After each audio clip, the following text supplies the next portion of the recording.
What's going on, everybody? I'm here with Justin Roner, and so what we're gonna be interviewing him on his cherries, and so I wanted to ask you a couple questions. You bet. So I saw on your Facebook page that you were actually growing cherries and they were producing. Is that true? That's absolutely true. That's awesome. There's a number of different varieties that work here in Arizona. Some are a little tougher than others, and so that's kind of the distinction. I mean, the cherry trees, you can almost see them from here on that far side. We can't get to that lot right now because we're going to show you guys kind of what we're doing here to get them to grow. Okay. So the varieties that I showed was Royal Rainier cherry. That's the only Rainier type that'll grow here in the Phoenix area. It does need a lot more chill hours, and so to get a lot of chill hours with cherry trees, because a lot of them have a high chill requirement, you got to get them in a low space in your yard. And so we're here at the top of the hill. This is actually part of the Japanese garden here at the Queen Creek Botanical Gardens. And at the top of this hill, we have the lower chill cherry trees, which include the Mini Royal and the Royal Lee cherry trees are the lowest chill hour requirements, and they have the most amount of fruit production that you get here in the Phoenix area. Now, tricky part is you definitely want to shade the bases of these things. You can see some of these we've already painted. We're going to end up painting these up or burlapping them, and planting a lot of stuff around the base so that they'll get a lot of good shade. We keep them very well watered. That's another trick, and they need good drainage. And so having them on a hill also with the lower chill ones, drainage through, gets the water to kind of stick around, and so that's kind of how that's set up. And then at the bottom, that's where we'll be having the Stella, the Lapin cherry. They have a higher chill hour, and the Royal Rainier will also be more at the bottom of the hill because the cold always falls. So we call it a cold sink. So cold sinks, and so we get more chill hours at the bottom of a hill than we do at the top. Oh, that's really cool. Also, one of my other questions was, how old are your cherry trees? So those ones about 26 years old. The ones that I took pictures of, they're 26-year-old fruiting trees. Yep. Wow. So the other trick on those ones too is they have some good shade in the afternoon to help the fruit that fruits later, like the Royal Rainier. It takes a little longer into the season to fruit, and so giving it some good afternoon shade from even a bigger tree like a mulberry, which is exactly what we have over there, is a mulberry tree shading that tree. Okay.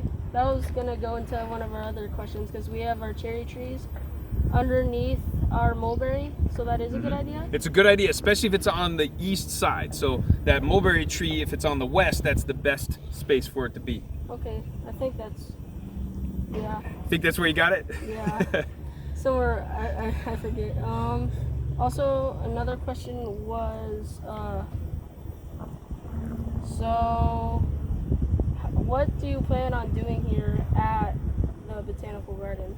Well, this is the world's first all-edible botanical garden, and so we have different themes based on culinary uses. And so like we were saying, this is a Japanese garden, there's a Vietnamese garden here, then we'll have this, it'll be a big tropical garden. It's going to be a blend. It's going to go from Brazilian tropics to India type tropics. Then we got a Mediterranean garden, we've got an Italian garden on the far side, a French garden.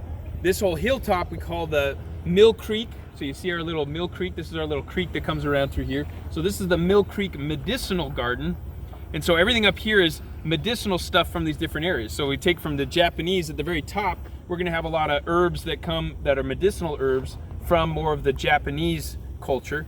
And then from the Vietnamese culture, the medicinal ones will kind of come up the top there. So all the top is all medicinal stuff. And then we've got an English garden on the far side. We've got a big production garden that's part of the English garden over there. We've got a year-round fruit forest. And so all the fruit trees we have growing through all this, we actually have one of each at least in the month that they fruit. And so you can literally, when it's all done, you'll be able to walk in, starting in January, see all the fruit that actually harvests in January, and then go to February, March, April, May, June, all the way for the year. So you can really pick out which varieties you might want to have in your garden that ripens in that month. And then we also have them set up so some are on the hilltop. Now, why would I put it on the hilltop again? Which ones are at the bottom? High chill or low chill?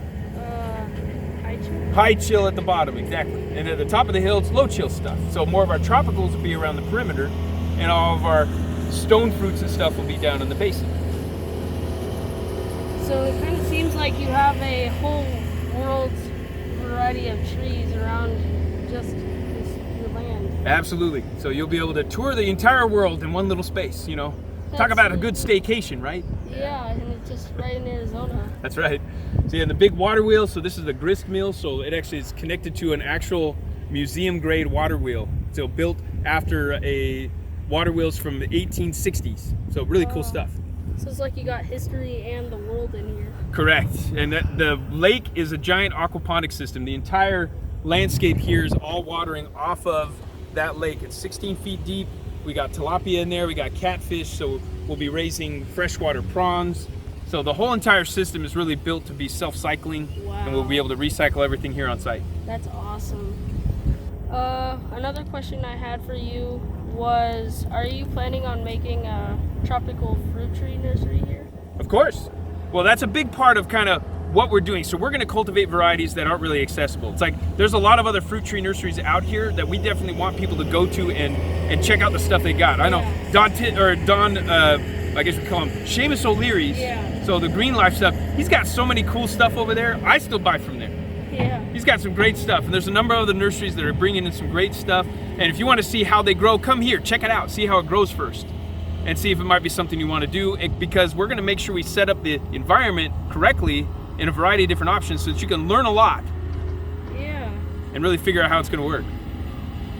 We appreciate that you wanted to, that you let us interview you, and I hope everything goes well here at your botanical garden. When do you plan to open? Yeah, when do you plan to open? So our official open date's going to be later this fall. Probably more official will be like the first week of October. We might do some soft opens. We're going to have some volunteer opportunities prior to that for those that if you guys might want to take some videos, some of the people already out here, a bunch of volunteers that are already helping plant some things out here and being a part of what we're creating out here. It's fun. Yeah. It's fun. How would you sign up for that? So on the qcgardens.org, there should be a link on there now that you can actually then apply to get into the program, because the volunteer program, we're going to ask you a lot of questions so we can kind of figure out which should be most appropriate kind of jobs for you and your family. If you want to bring the whole family out, you know, social distancing, if that's a really important thing to you, make sure that we can accommodate that for you, and anybody that has a concern that they can stay at least 60 feet from any other family, which is kind of how we have it set up today. Yeah. Well, we really appreciate that you interviewed us today, and I hope that everything goes well and all your trees can grow. And thanks. You're welcome. And we'll see you next time. All right.